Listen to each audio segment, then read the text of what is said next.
It is time that we stop and we declare this pandemic emergency over. And the truckers of Canada had a gut feeling and some really good common sense that this has to come to an end. And the problem is that by coming to the population needed to understand that they are backed by solid science.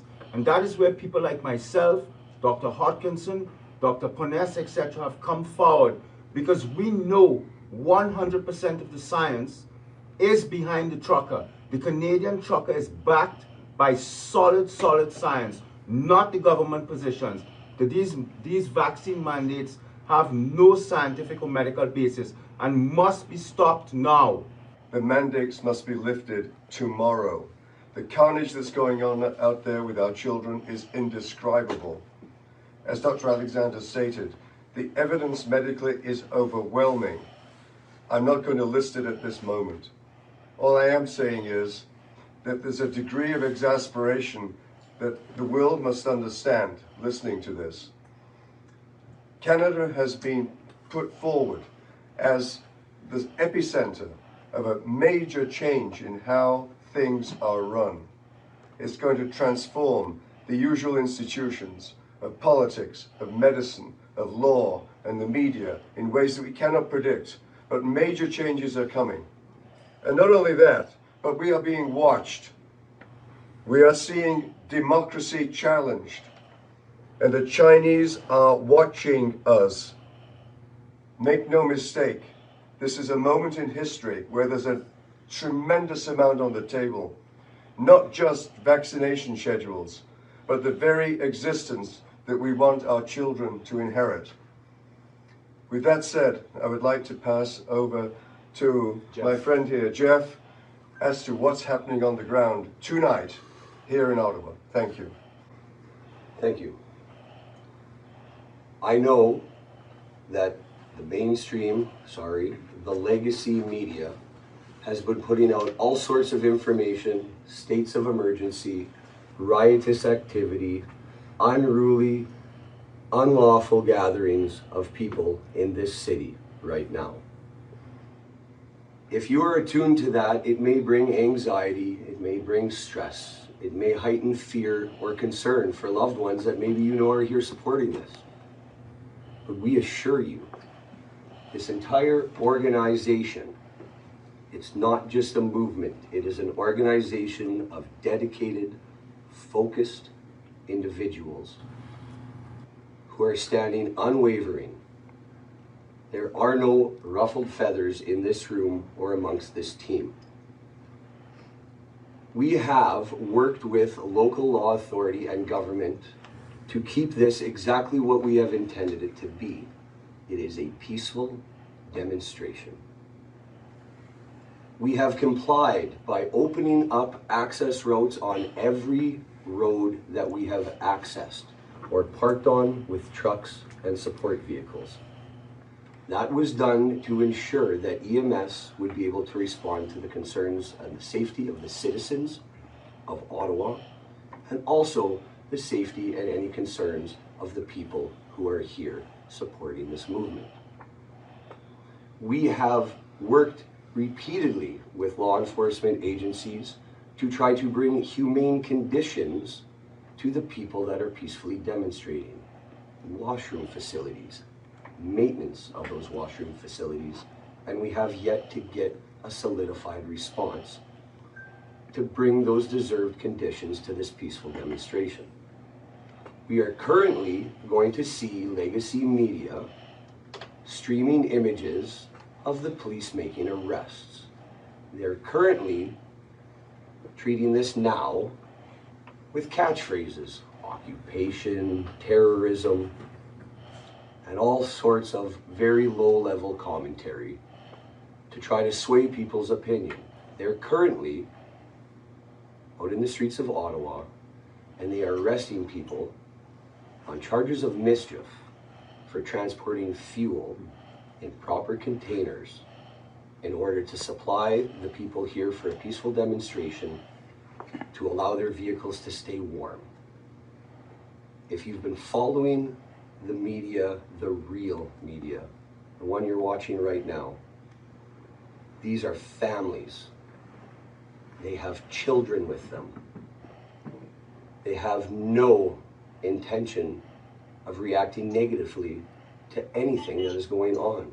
This is peace, it is love, and it is absolute unity. Absolute unity. There's nothing wrong with that. It is our right.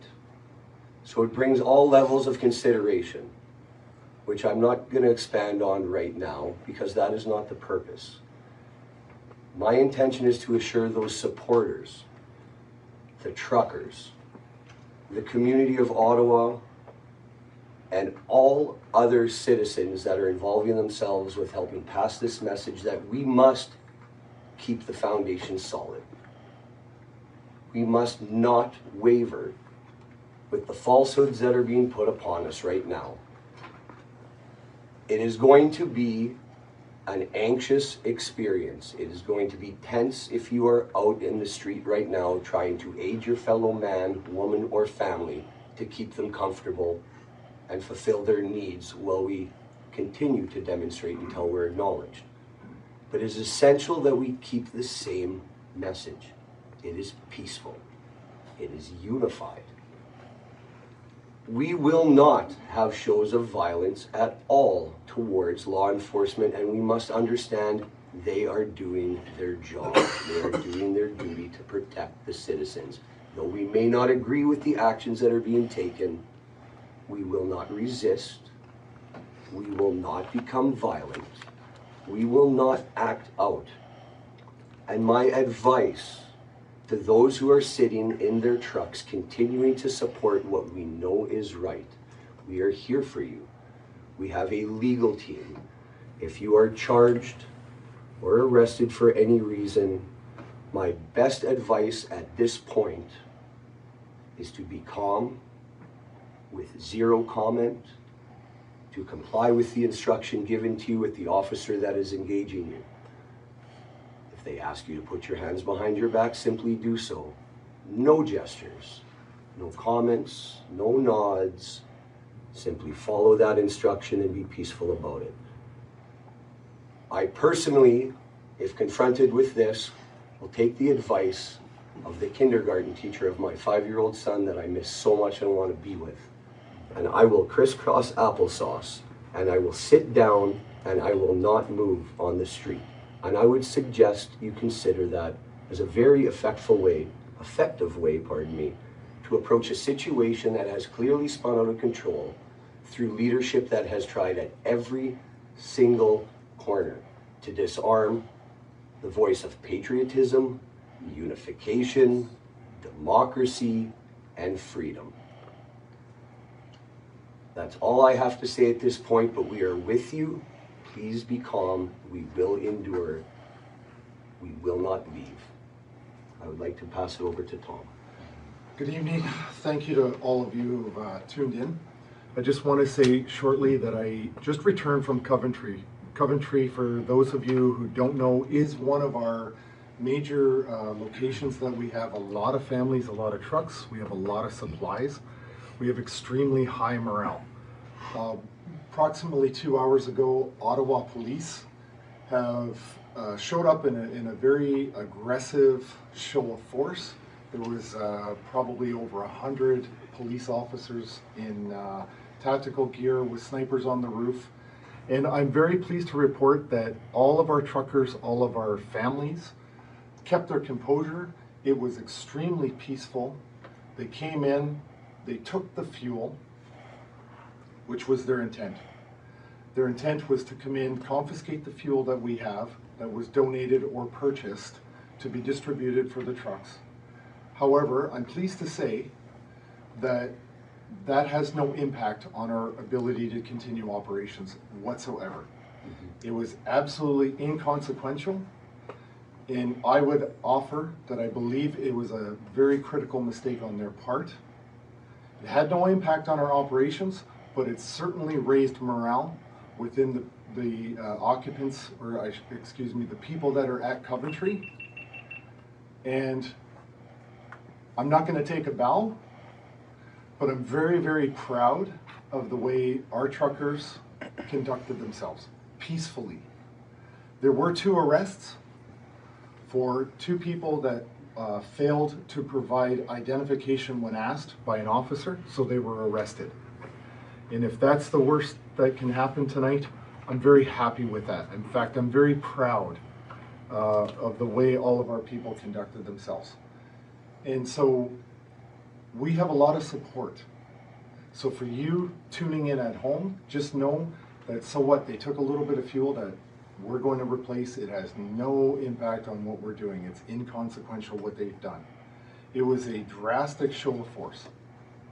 Tomorrow, I will be making a public statement to outline what we believe to be a very measured, reasonable way forward. We believe it to be responsible. We believe it to be safe. And we would like to make that statement tomorrow to try to get interested parties to a negotiating table. So please tune in to that tomorrow. We'll provide some more details. And I'd like to say something for everybody's understanding. This is not a police solution. There is no policing resolution to this. This is a political solution. The Chief of Ottawa Police cannot give us what we want. The Prime Minister of Canada, he has the power to do that. His cabinet has the power to do that. The Government of Canada has the power to end this. They need to sit down and talk with us. Tomorrow I will make a public statement on how we believe we can come together and make that happen. Thank you. If I could add one more thing to the viewers that are tuning in on whatever live feed you're watching from now, please take the time to share this message to everybody in your network. I believe that we should be letting Joseph talk for a moment. Something that all Canadians and all politicians have to be aware of. This is the nation's capital. Ottawa is not just a city in Canada. This is the nation's capital. And as citizens of the country, we've been working for 2 years to get the truth out to the Canadian people.